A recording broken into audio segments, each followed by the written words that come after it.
At a family dinner, my brother laughed, loud enough for everyone to hear. Hey, maybe don't eat too much tonight. You didn't pay for any of this. A few people smiled, not because it was funny, because it was familiar. Then my mom added, calm, casual, like she was stating a fact. Your sister contributes more than you ever have. And just like that, the entire table went quiet. No one corrected her. No one hesitated. And in that moment, I realized something I probably should have understood years ago. They didn't forget what I did. They just never counted it. My name is Natalie Brooks. I'm 29 years old. I work as a financial compliance officer in Seattle, Washington. And that night, I didn't defend myself. I opened a folder instead. If you've ever been the one who did everything, but got treated like you did nothing, subscribe, because this story doesn't explode. It exposes. It was supposed to be a normal dinner, nothing special. Just one of those family nights my mom insisted on. Same house, same table, same conversations that went nowhere. My brother was already joking about something. My sister scrolling through her phone. My dad quiet like always. And me, exactly where I had always been, present, but never really seen. The comment didn't come out of nowhere. It never does. It builds slowly, little remarks over time, until one finally lands. My brother leaned back in his chair, smiling, and said it like a joke. Just don't eat too much. You didn't pay for any of this. And just like that, everything shifted. Before I could even react, my mom added to it. No hesitation, no second thought. Your sister contributes more than you ever have. That one landed differently, because jokes, you can ignore. But statements like that, they stick. I looked around the table, waiting for anything. A correction, a laugh. Someone to say, that's not true. But no one did. My dad didn't look up. My sister didn't react. My brother just smiled. Because in that moment, silence meant agreement. So I asked something simple, calm, steady, no anger. Do you actually believe that? I wasn't challenging them. I wasn't arguing. I just wanted to hear it clearly. From them. My dad answered. Slow, measured. We've never seen you do anything. Not harsh, not loud, but final. And that sentence settled everything. I didn't raise my voice, didn't defend myself, didn't list anything I had done. Because suddenly, I didn't feel the need to explain. If years of effort weren't seen, words weren't going to change that. Instead, I reached for my phone, unlocked it slowly, not rushed, not emotional, just certain. Because there was one thing they forgot, something I never talked about, something I kept quietly. If you think I was about to argue with them, you're wrong.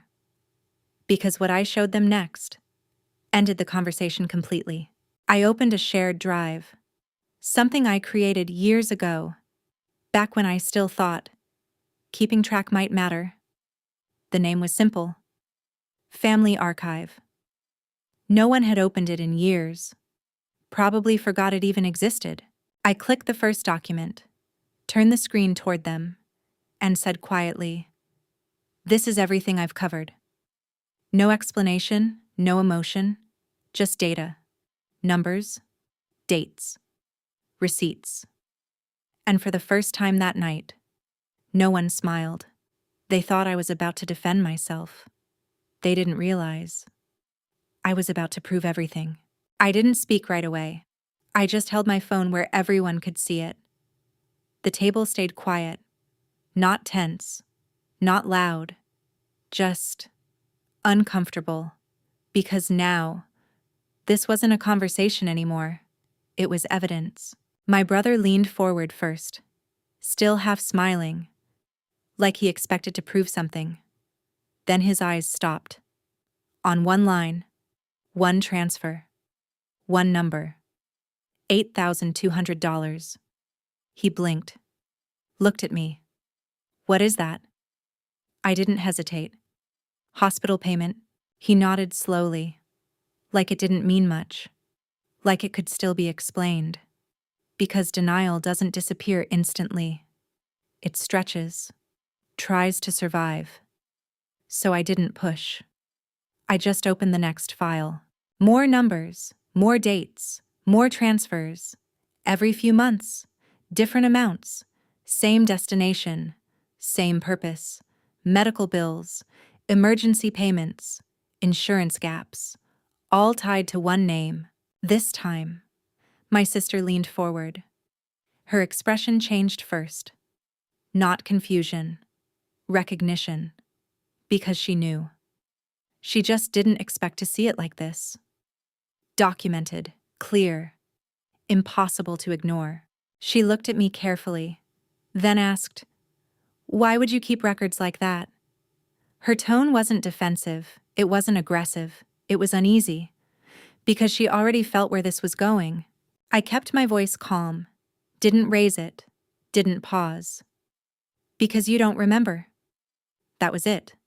No explanation, no extra words.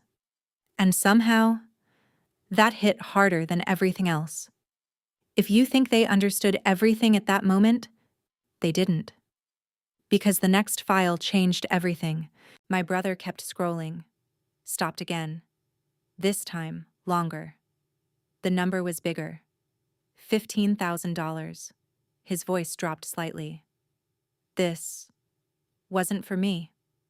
I looked straight at him, then said quietly, "No." There was one payment I never forgot. Not because of the amount, because of what it cost me. It was the same month I paid that emergency bill. I was sleeping on an air mattress. No bed, no furniture. But I still sent the money, because I thought, family comes first. And sitting at that table now, watching them scroll through those numbers, I realized something simple. I was never part of that family the way I thought I was. Everyone looked at my sister. She didn't say anything, didn't deny it, didn't explain it. Because she didn't need to. The silence around her said enough. My dad reached for the phone. For the first time that night, scrolled slowly, carefully, then stopped. His face changed. Not anger, not confusion, realization. And that's when I knew. This wasn't just a conversation anymore. It was the beginning of something breaking. They thought it was just one payment. They didn't realize. It was years of silence they never noticed. I didn't stop at one document. Didn't pause to explain. I just kept scrolling, opening one file after another, each one simple, each one clear. Receipts, transfers, confirmations, years of quiet transactions. And with every swipe, the room got quieter. Then I opened a summary sheet. One file, all numbers combined, everything organized, clean, undeniable. At the bottom, a single total, $64,300. No labels needed, no explanation required, because numbers like that don't lie. My brother leaned back in his chair, not smiling anymore, not joking, just still. My sister didn't move at all, eyes fixed on the screen. My dad kept reading, like if he looked long enough, it might change. But it didn't. My mom finally spoke, fast, almost too fast. We were helping her. She pointed toward my sister, like that explained everything, like that justified it, like that made it normal. I shook my head slightly, still calm, still controlled. No. That stopped her.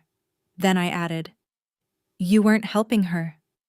A small pause, long enough to land. You were protecting her. No one spoke after that. Because everyone understood. Helping means sharing responsibility. Protecting means hiding consequences. And suddenly, the difference was clear. They hadn't been supporting her. They had been shielding her. At someone else's expense. If you think that was the hardest part for them to hear, it wasn't. I looked at both of them, my brother, my sister, then back at my parents, and said quietly, "This wasn't one time." I scrolled again. More files, more proof, more years. It's been like this the whole time. My sister finally spoke, soft, almost unsure. "Why didn't you say anything?" I looked at her. Not angry, not bitter, just honest. Because no one asked. That answer sat heavier than everything else. Because it was true. No one checked. No one noticed. No one questioned how things kept working. Because as long as everything was fine, no one cared why. My dad put the phone down slowly. Didn't argue. Didn't defend anyone.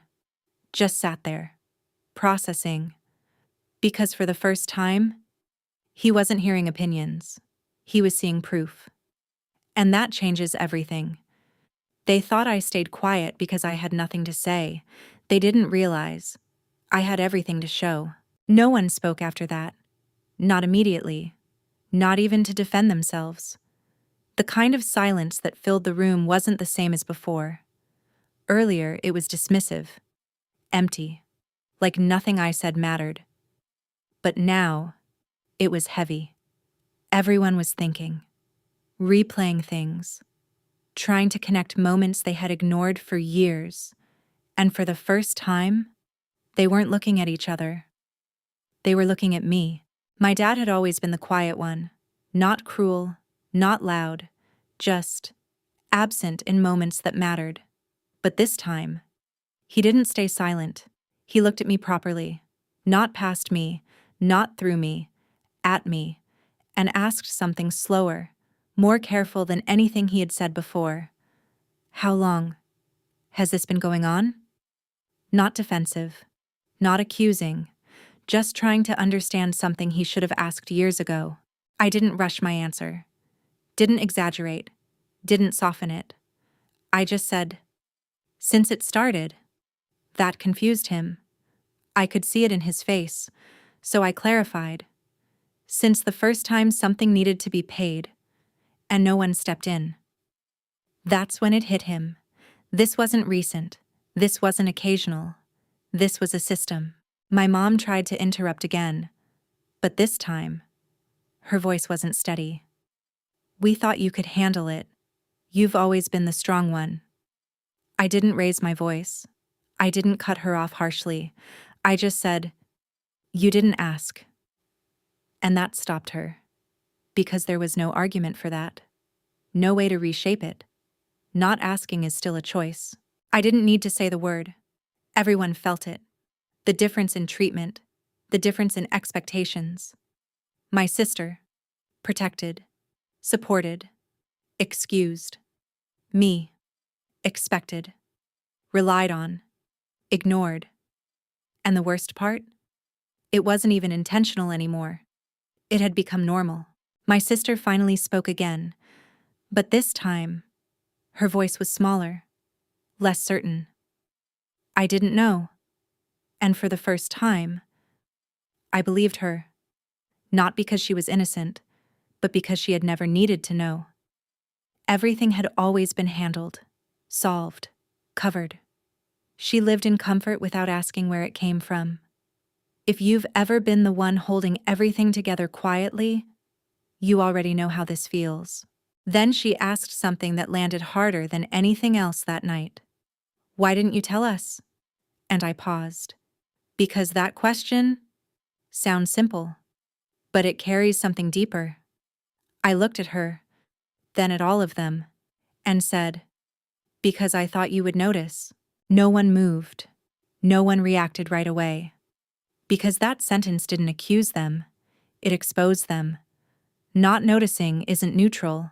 Not noticing means you weren't looking, and if you weren't looking, then I was never really in front of you. My dad leaned back slowly, ran a hand across his face, and for the first time, he didn't look confused. He looked regretful. Not loud, not dramatic, just quiet realization, the kind that comes too late. No one defended themselves anymore. No one tried to fix it with words, because now they understood. Not just what I did, but what they didn't do. And that's harder to face. The conversation didn't end with shouting. It ended with something worse. Awareness. They finally saw everything I had done. But by then, it didn't matter anymore. I didn't say anything else after that. Didn't explain more. Didn't open another file. I just closed my phone. Slowly, carefully, and placed it on the table. No one reached for it. No one asked to see more, because they already knew there was more. I pushed my chair back and stood up. And for the first time that night, no one told me to sit down. I looked at the table one last time. Same people, same place. But everything felt different now, because nothing had actually changed, except what they finally understood. My brother didn't look at me. My sister kept staring at the table.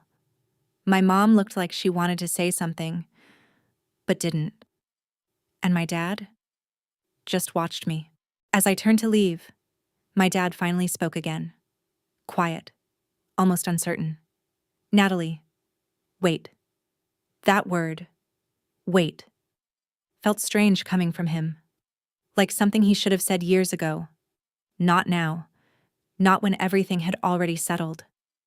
I stopped for a second, but I didn't turn around. He didn't continue right away. Like he didn't know what to say. Like he was trying to find the right words. After years of saying nothing. Then finally, we didn't realize. I closed my eyes for a moment. Not out of anger. Not out of frustration. Just understanding. Then I said quietly, I know, because that was the truth. They didn't realize. Not because it was hidden, not because it was complicated, because they never looked. And once you understand that, it changes everything. It means it wasn't a mistake. It was a pattern. My mom's voice came next, softer than I had ever heard it. We thought you were just independent. I turned slightly. Not fully. Just enough to answer. I was. A small pause. Then I added, because I had to be. That was the part they never understood. No one asked anything after that. No one tried to fix it. Because there was nothing left to fix with words. Everything that mattered had already been shown, not said, shown. And that makes it harder. Because proof doesn't fade. I reached for the door. Not fast. Not dramatic. Just certain. And in that moment, I felt something shift inside me. Not anger leaving. Not sadness disappearing. Expectation ending. Because I finally understood something clearly. They weren't going to change. Before I walked out, I said one last thing. Not loud. Not emotional. Just honest. You don't have to remember anymore. They didn't understand it at first. But I did. Because remembering only matters when something continues. And this wasn't continuing anymore. I walked out of the house. No one followed. No one stopped me. And for the first time in years, I didn't feel responsible for anything behind me. Not their problems, not their silence, not their version of me. Just free. I didn't stop helping because I was angry. I stopped because I finally understood something. It was never about whether I gave enough. It only mattered when it wasn't me.